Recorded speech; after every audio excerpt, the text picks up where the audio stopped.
ખાતે મહારાષ્ટ્ર વિધાનસભા ચૂંટણીના સંદર્ભમાં ગૃહમંત્રી અમિત શાહે જાહેર સભાને સંબોધિત કરી। મહારાષ્ટ્ર વિધાનસભા ચૂંટણીના સંદર્ભમાં 8 નવેમ્બર 2024ના રોજ શિરાલામાં ગૃહમંત્રી અમિત શાહે જાહેર સભાને સંબોધિત કરી। તેમણે ભાજપ સરકારની સિદ્ધિઓ અને વિકાસ કાર્યો પર પ્રકાશ પાડ્યો અને કોંગ્રેસ પર આકરા પ્રહારો કર્યા હતા। અમિત શાહે જણાવ્યું કે કોંગ્રેસે હંમેશા દેશને વિભાજિત કરવાનો પ્રયાસ કર્યો છે અને પછાત સમુદાયોને નબળા બનાવવાનો પ્રયાસ કર્યો છે। તેમણે મહારાષ્ટ્રના લોકોને ભાજપને સમર્થન આપવા અને રાજ્યના વિકાસ માટે ભાજપને મત આપવા માટે અનુરોધ કર્યો હતો। આયોજિત આ જાહેર સભામાં મોટી સંખ્યામાં લોકો ઉપસ્થિત રહ્યા હતા અને અમિત શાહના ભાષણને ઉત્સાહભેર સાંભળ્યું હતું।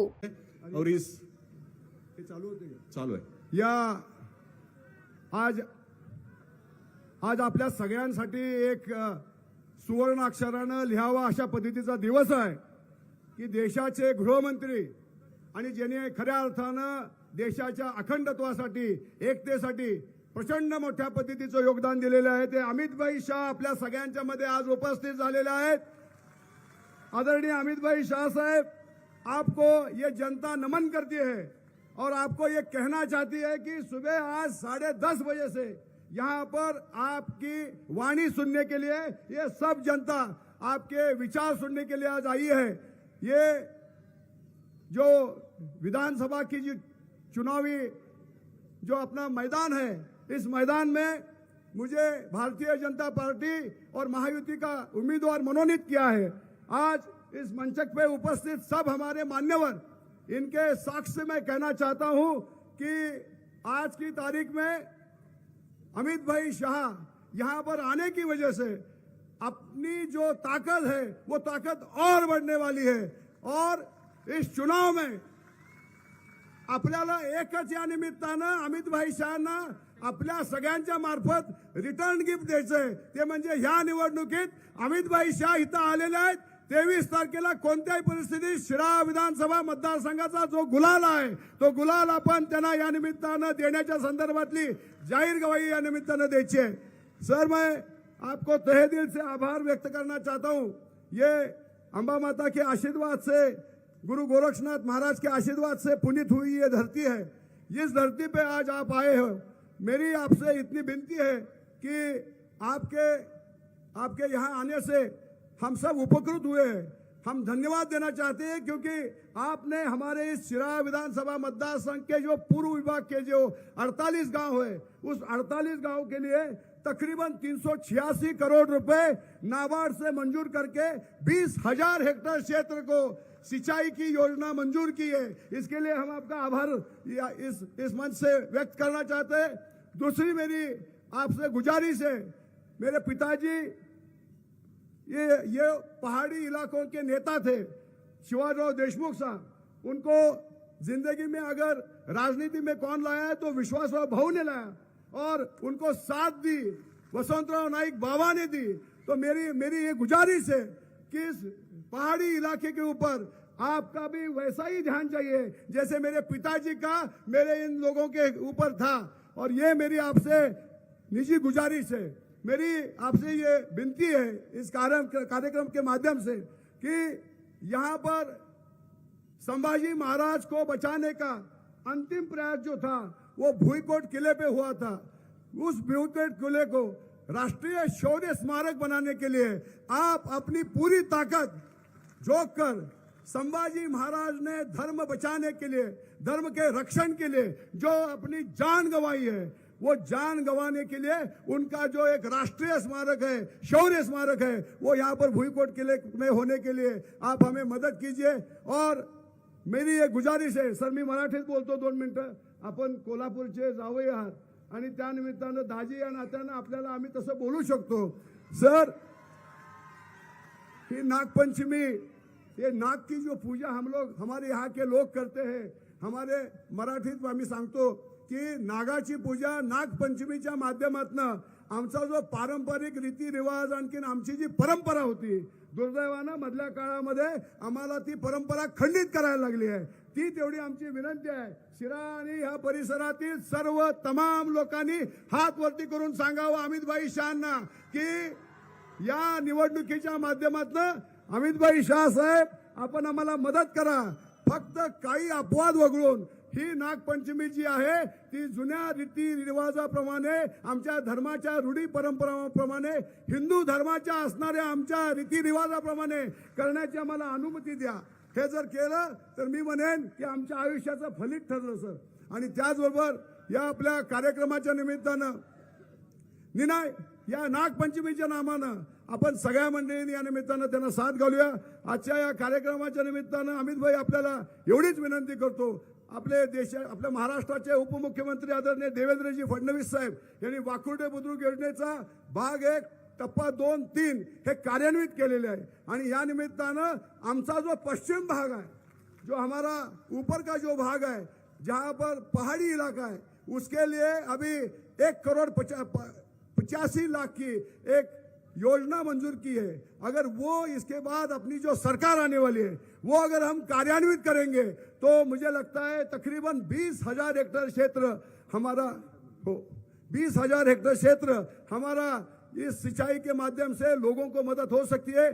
आज अपन अमित भाई शाह साहब अपन आला आणि सर मैं बताना चाहता हूं आपसे कि आपका जब कार्यक्रम मुझे दिया गया तो मैं डर गया, क्योंकि शाह साहब आने वाले तो मतलब सब जो है वो पूरी पिन पॉइंट एक्यूरेसी से होना चाहिए. लेकिन आप आए, आप यहाँ पर पधारे और इन लोगों का मन जीत लिया है. हम आपसे वादा करते हैं कि आपकी ताकत बढ़ाना और हमारे देश के नेता नरेंद्र मोदी साहब की ताकत बढ़ाना ये हमारी जिम्मेवारी होगी. ये हम वायदा करते हैं. और मेरे 2 शब्दों को विराम देता हूं.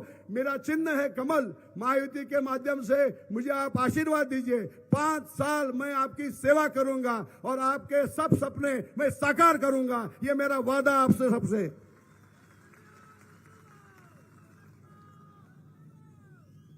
शुक्रिया. और इस बात शाह साहब का यहाँ सम्मान होने जा रहा है. ठीक है. और इसके बाद आपसे विनती है शाह साहब, आप सब इन्हीं लोगों से बात कीजिए.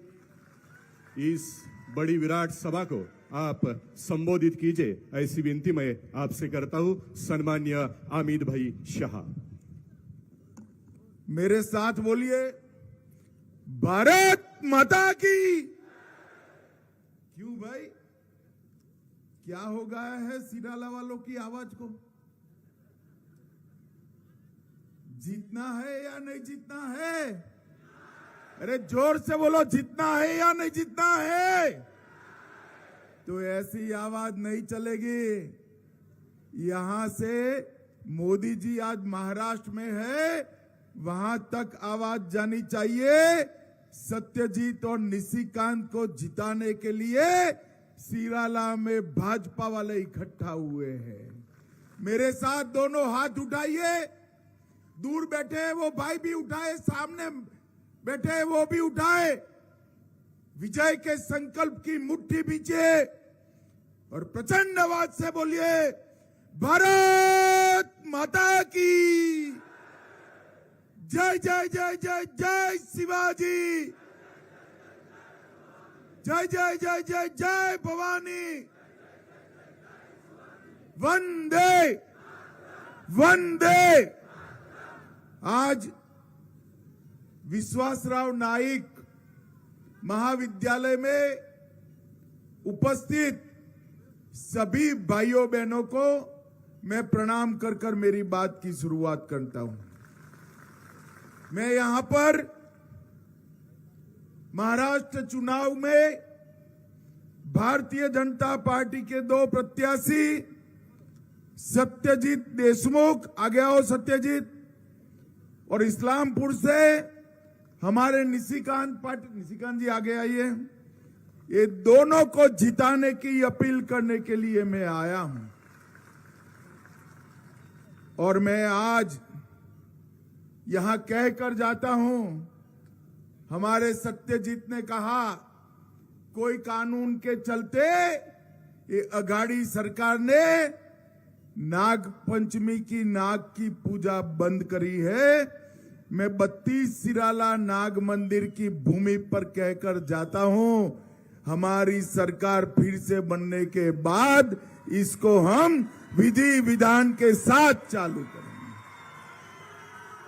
कानून का सम्मान भी रहेगा और नाग पूजा भी वही परंपरा के साथ होगी, ये मैं आज कहकर जाता हूं। मैं ग्राम देवत अंबा माता को और महान गोरक्षनाथ महाराज को भी प्रणाम कर कर मेरी बात की शुरुआत करता हूं।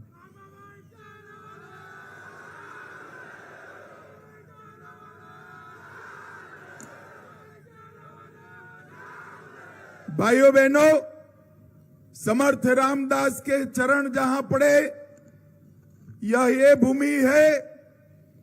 समर्थ रामदास जिन्होंने गुलामी के समय में महाराष्ट्र के युवाओं को एकत्रित कर कर शिवाजी महाराज को पाठिंबा देने का काम किया, वो समर्थ रामदास को मैं प्रणाम कर कर मेरी बात की शुरुआत करता हूं।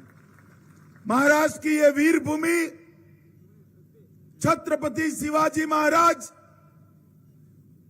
धर्मवीर संभाजी महाराज, ज्योतिबा फुले, क्रांति ज्योति सावित्रीबाई फुले, महान अंबेडकर जी और तिलक महाराज जैसे वीर और ज्ञानी पुरुषों की ये भूमि है।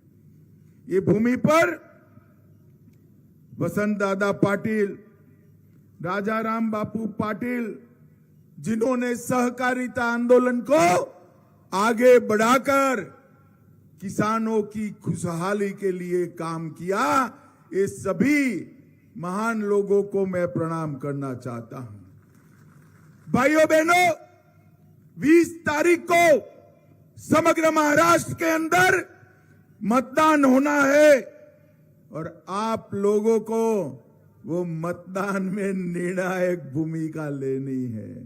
मैं महाराष्ट्र में 1.5 महीने पहले पूरे महाराष्ट्र का दौरा किया हूं। जहां जहां गया, विदर्भ गया, मुंबई गया, कोंकण गया, कोल्हापुर गया, उत्तर महाराष्ट्र जलगांव गया, जहां गया वहां एक ही बात है, महायुति की सरकार बनानी है, देवेंद्र भाई को विजयी बनाना है।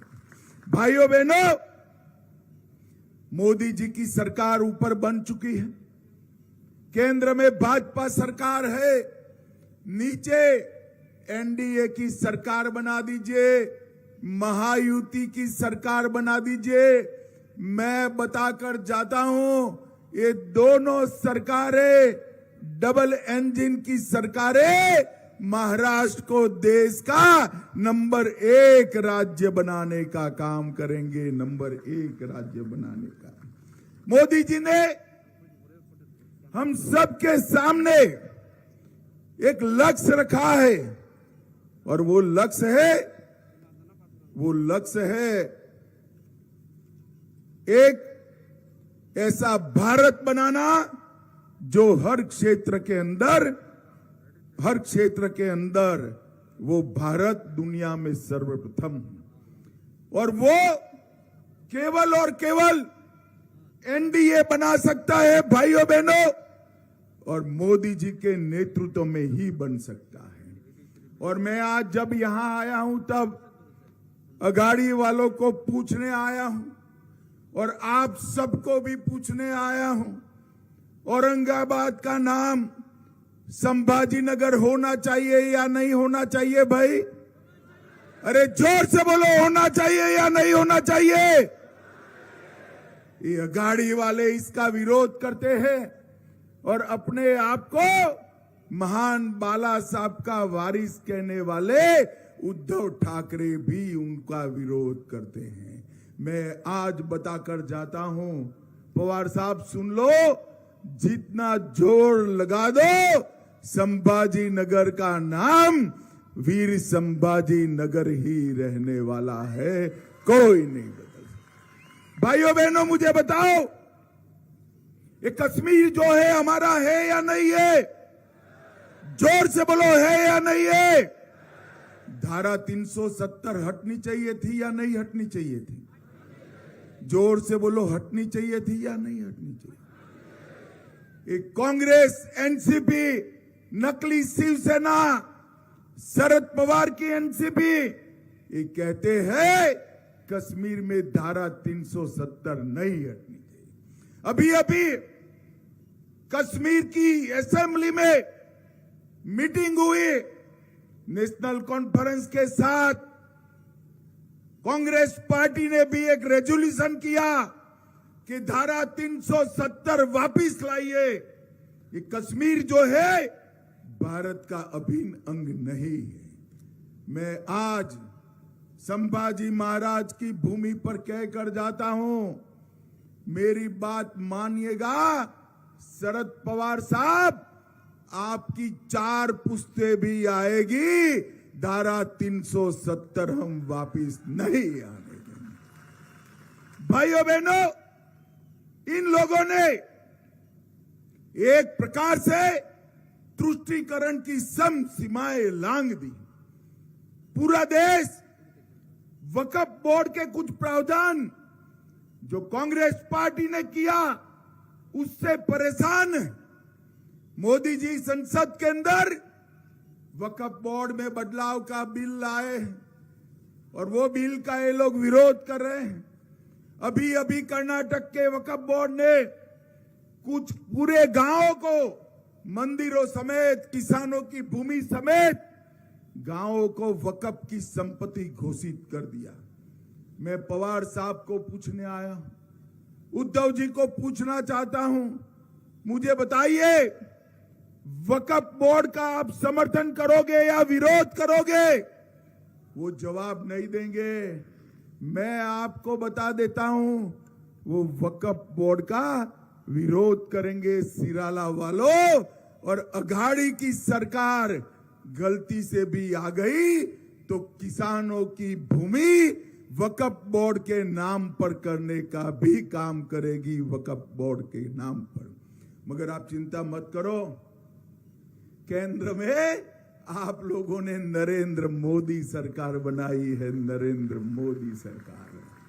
मैं आज सिराला वालों को कहकर जाता हूं, जब तक नरेंद्र मोदी सरकार है, इस क्षेत्र के मंदिरों को या इस क्षेत्र के किसानों की भूमि को हम किसी को हाथ नहीं लगाने देंगे। भाइयों बहनों, हाथ नहीं लगाने देंगे। मुझे एक बात बताओ भाई, ये जो राम मंदिर है वो बनना चाहिए था या नहीं बनना चाहिए था? जोर से बोलो, बनना चाहिए या नहीं बनना चाहिए? माताएं बहनें भी बताए, बनना चाहिए या नहीं बनना चाहिए? 500 साल से प्रभु श्री राम टेंट में बैठे थे। कांग्रेस पार्टी 75 साल से राम मंदिर को अटका रही थी, लटका रही थी, भटका रही थी। मोदी जी आए, एक 5 साल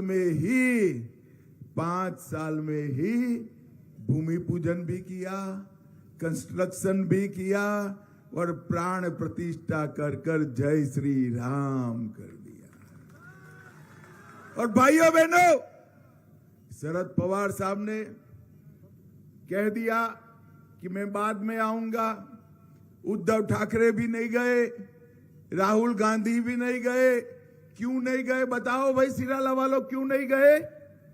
मैं बताऊं, उनको अपनी वोट बैंक से डर लगता है, वोट बैंक से डर लगता है। मगर हम भाजपा वाले वो वोट बैंक से नहीं डरते हैं। सिर्फ राम जन्मभूमि नहीं, हमने काशी विश्वनाथ का कॉरिडोर भी बनाया और सोमनाथ का मंदिर भी सोने का बन रहा है। इसको कोई नहीं रोक सकता। भाइयों बहनों, यहां पर जो तुष्टीकरण की राजनीति चली है, वो तुष्टीकरण की राजनीति को अटकाने का एकमात्र रास्ता महायुति की सरकार है, भारतीय जनता पार्टी की सरकार है। और ये सिराला की नाग पूजा को भी जो बंद करने की हिम्मत करी है ना, इसका भी कारण उनकी वो वोट बैंक है। मैं फिर से एक बार दोहराऊंगा, नाग पूजा धार्मिक रूप से परंपरागत तरीके से धड़ल्ले से चालू होगी, इसको कोई नहीं रोक सकता। अन्ना भाऊ साठे का स्मारक बनाने का काम, निर्माण का वादा किया था, नहीं किया। महायुति सरकार ने बनाया और जहां पर सिराला किले में संभाजी महाराज को छुड़ाने का अंतिम संघर्ष हुआ था, वहां पर अभी तो हमने 13 करोड़ रुपए से स्मारक बनाने का प्रावधान किया है। मगर तुम जीत कर आ जाओ भाई, इसको पूरे देश का स्मारक बनाने का काम भारतीय जनता पार्टी करेगी। एमआईडीसी ने यहां पर एक एमआईडीसी का यूनिट है, उसका हम विस्तृतीकरण करेंगे और बड़े बड़े उद्योग ये पहाड़ी क्षेत्र के विकास के लिए भी हम लेकर आएंगे। भाइयों बहनों, आज इस विराट सभा के माध्यम से मैं शरद पवार जी को पूछना चाहता हूं। पवार साहब, 2004 से 14 आपकी अगाड़ी की सरकार थी। 10 साल महाराष्ट्र के लिए आपने क्या किया, इसका हिसाब दीजिए। सिराला वालों वो हिसाब नहीं देते हैं, मगर मैं तो बनिए का बेटा हूं भाई, हिसाब लेकर आया हूं। सुनना है क्या? जरा जोर से बोलो, सुनना है? 10 साल में अगाड़ी की सरकार ने महाराष्ट्र को सिर्फ 1,91,000 करोड़ रुपया दिया। 1,91,000 करोड़। और मोदी जी ने महाराष्ट्र को 14 से 24 10 साल में मोदी जी ने 10,15,000 करोड़ रुपया देने का काम किया। मोदी जी ने महाराष्ट्र के विकास के लिए देश का खजाना महाराष्ट्र की ओर डाइवर्ट करने का काम किया। 2 लाख करोड़ के खर्चे से इंफ्रास्ट्रक्चर का विकास, 72,000 करोड़ रुपया सड़क निर्माण में लगाया। 1,25,000 करोड़ रुपया रेलवे के लिए लगाया।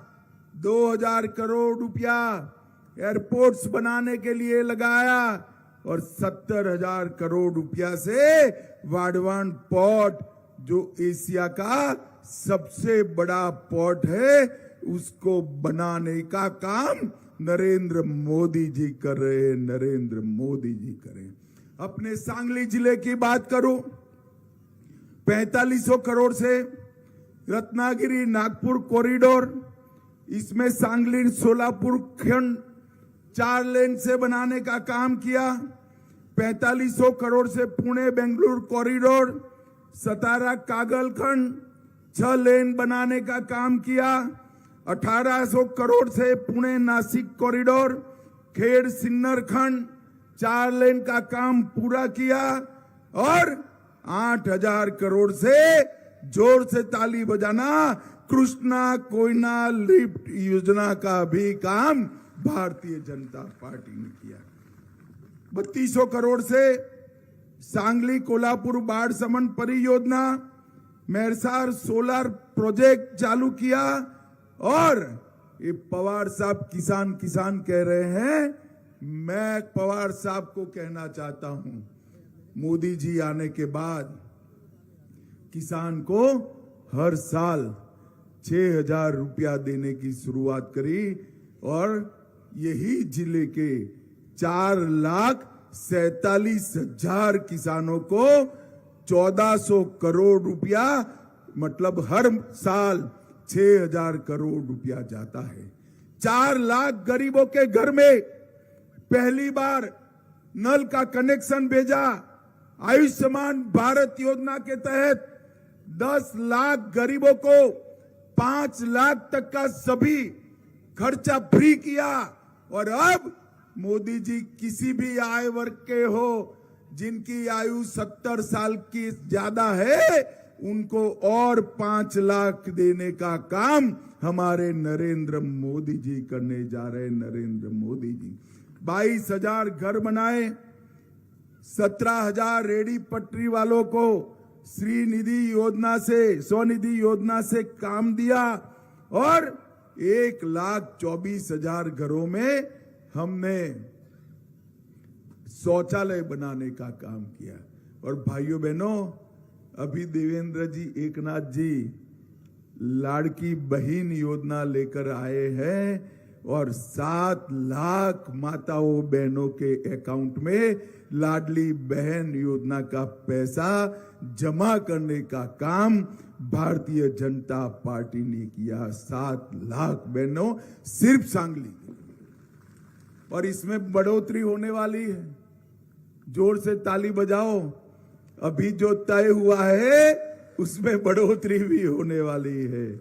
और 1,28,000 गरीबों को अनाज देने का काम भी मोदी जी ने किया है। भाइयों बहनों, हमने तय किया है कि लाडली बहन योजना को 1,500 से बढ़ाकर 2,100 करेंगे और पीएम किसान के जरिए 6,000 मोदी जी दे रहे हैं। जोर से ताली बजाना। हमारी यूपी सरकार 15,000 देने का काम करेगी, 9,000 रुपया और जोड़ा जाएगा। भोजन और आश्रय सुनिश्चित करेंगे।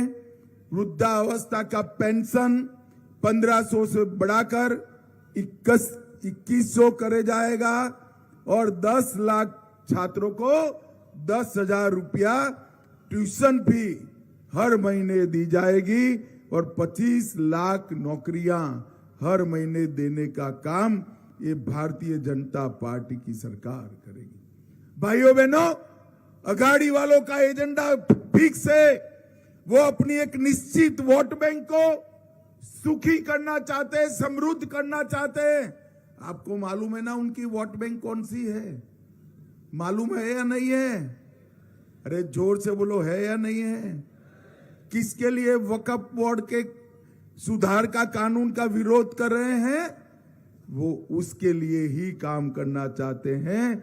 भारतीय जनता पार्टी की सरकार ने तय किया है कि पूरे महाराष्ट्र के अंदर हर वर्ग, हर आयु, हर व्यवसाय और हर क्षेत्र के नागरिकों की प्रगति के लिए भारतीय जनता पार्टी काम करेगी। सिंचाई योजना में सिराला उत्तल के लिए वाकोडी बद्रुक पार्ट 1, स्टेज 2 और 3 प्रोजेक्ट उसको पूरा कर दिया गया है और पश्चिमी पहाड़ी विभाग के लिए भी नया प्रोजेक्ट हम बनाने वाले हैं, जिससे 15,000 हेक्टेयर सिंचाई होगी।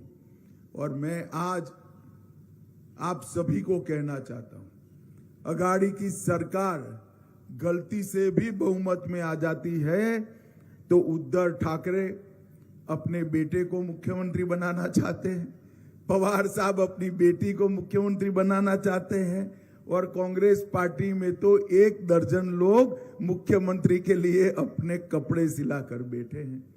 भाई मुझे बताओ, जो लोग अपने बेटे बेटी को मुख्यमंत्री बनाना चाहते हो, वो सिराला वालों का कल्याण कर सकते हैं क्या? जोर से बोलो, कर सकते हैं क्या?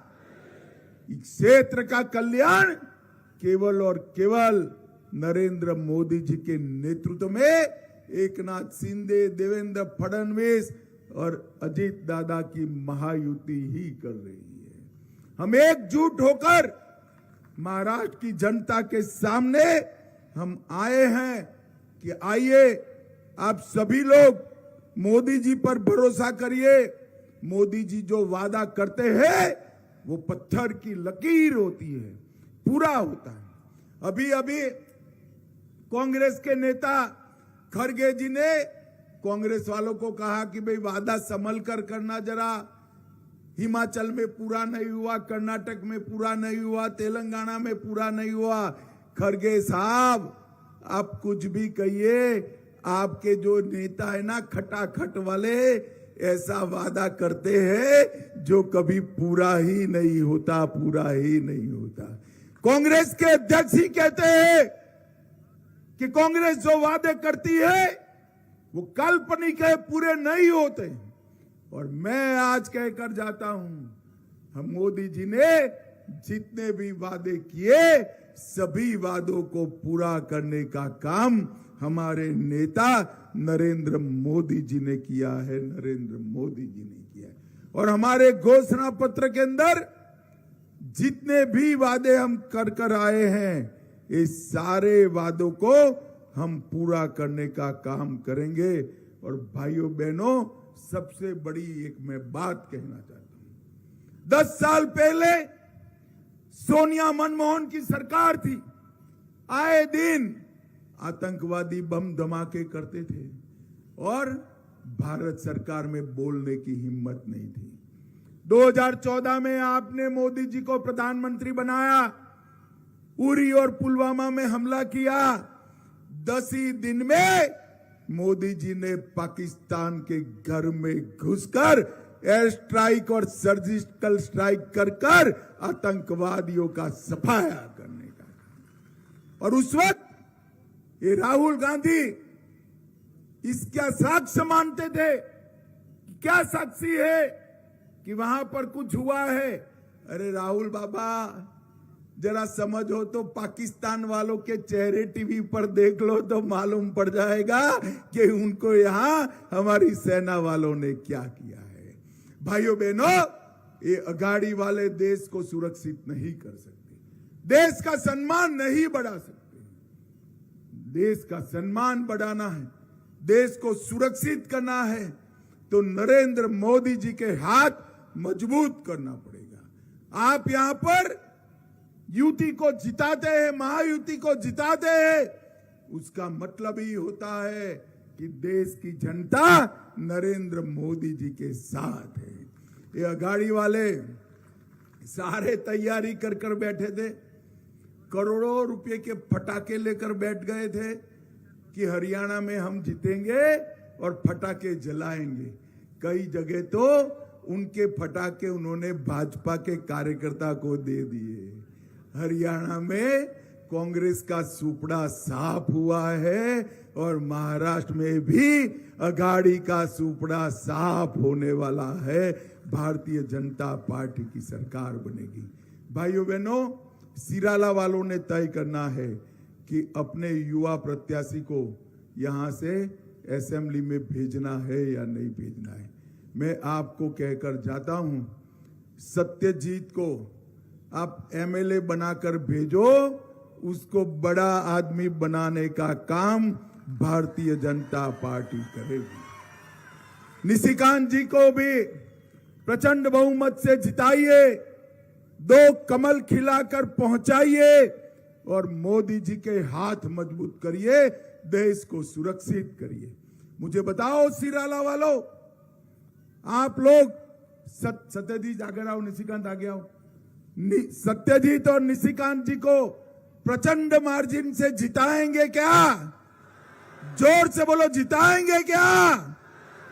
कमल के फूल पर बटन दबाएंगे क्या? मोदी जी के हाथ मजबूत करेंगे क्या? तो मेरे साथ दोनों हाथ उठाकर विजय के संकल्प की मुट्ठी भींचकर शिवाजी महाराज का जयकारा लगाइए। जय जय जय जय जय शिवाजी, जय जय जय जय जय भवानी। बोलिए भारत माता की वंदे वंदे। आप सभी का बहुत बहुत धन्यवाद। मैं सत्यजीत को कहकर जाता हूं, नाग पूजा जब शुरू हो जाए मुझे भी जरूर बुलाना, मैं जरूर आऊंगा। धन्यवाद. अतिशय मोजक्या आणि मोठ्या शब्दात आपणा सर्वांना त्यांनी संबोधित केलं. ते आले, त्यांनी पाहिलं आणि सर्व शिराळकर वासियांना त्यांनी जिंकलं. या निमित्तानं कोल्हापुरी शान, फेटा आणि पुष्पगुच्छ देऊन या ठिकाणी शिराळ्याच्या नागभूमीमध्ये सन्माननीय अमितभाई शहा यांचा सन्मान होतोय. जोरदार टाळ्यांच्या गजरात आपण या सत्काराला दाद देऊयात. कोल्हापुरी मानाचा कोल्हापुरी फेटा आणि त्याच